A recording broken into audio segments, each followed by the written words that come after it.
put him through his paces. I was just going to say that the coach that Bill is referring to is a gentleman named Mike Pettin, who is one of only 2 coaches in Pennsylvania to win over 300 games. He's in the State Hall of Fame, and it was quite the disciplinarian. And Colby's coach at CB East, Larry Green, I think in a different kind of way, really prepared his kids for what life was going to be like. Larry valued, hey, you're out here to give 110% at every single moment. And don't ever forget that you're also a high school kid and you're out here to have fun too. And they came at the same goal from 2 different ways, those 2 coaches did. Now, it was Bryan's goal after September 11th to serve his country as well. When you learned of that intention, how did it make you feel? What was your initial reaction? It's funny. On September 11th, when I went into my office, we were debating whether or not to keep the office open, what we should do.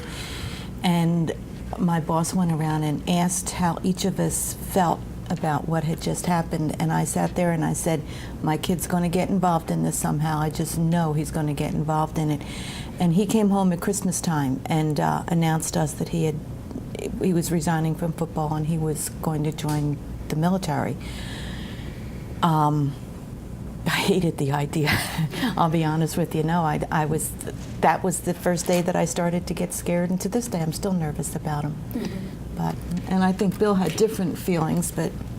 Well, we're all mothers here, yes. and we're all Americans, and the idea that your child would volunteer to defend our nation just makes your heart swell. But at the same time, as a mom, it would terrify me. Yeah, it would terrify me because you just never know what that means, Well, especially in this world. I think that we were a little bit more prepared for it than you were. I think it was a matter of we had years where he had talked about Right. that. It was a very Talking sudden about decision. it prior to September 11th, though, and then after September 11th, there must have been a new grim reality. Oh, well, you knew where they were going to end up. Once they got involved in the military, you knew that. But it's something that he wanted to do, and you have to support them. And what else can you do but accept it? And he's happy doing it. Some of the conditions that are described in the book are devastating. That these men and women who are serving in Iraq and Afghanistan have to deal with. When you had a sense of what your sons went through over there, what impression did it leave on you? Well, I think it's different. I think it's different for some than it is for others. Our son was based at a camp, Camp Iskan, and when I say it's a camp, they were still in tents, but they had places they could go for television and things like that. Mm-hmm. So some of the conditions that they were in, weren't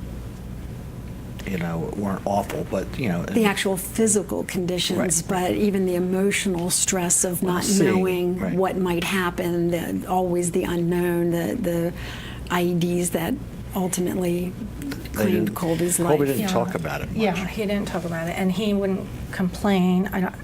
Not only because he didn't mind it. I think he wouldn't complain for our sake. Mm-hmm. I don't think he wanted us to worry about him. And he was protecting you. Probably a little bit. There were times when you could tell when you talked about things, he would change the subject, and I think that was okay with us if that's how he wanted to handle it. We didn't. I believe that's pretty standard operating procedure for the people who are serving in the military, Yes. particularly in those war zones, not to try to worry the loved ones back at home. That's true. That's true. We didn't have a lot of contact with him on his first tour.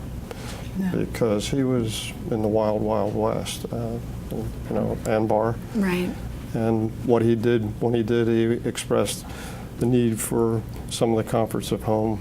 We did the care packages and things and sent them over for him and his men. I mean, we sent lots of stuff over there.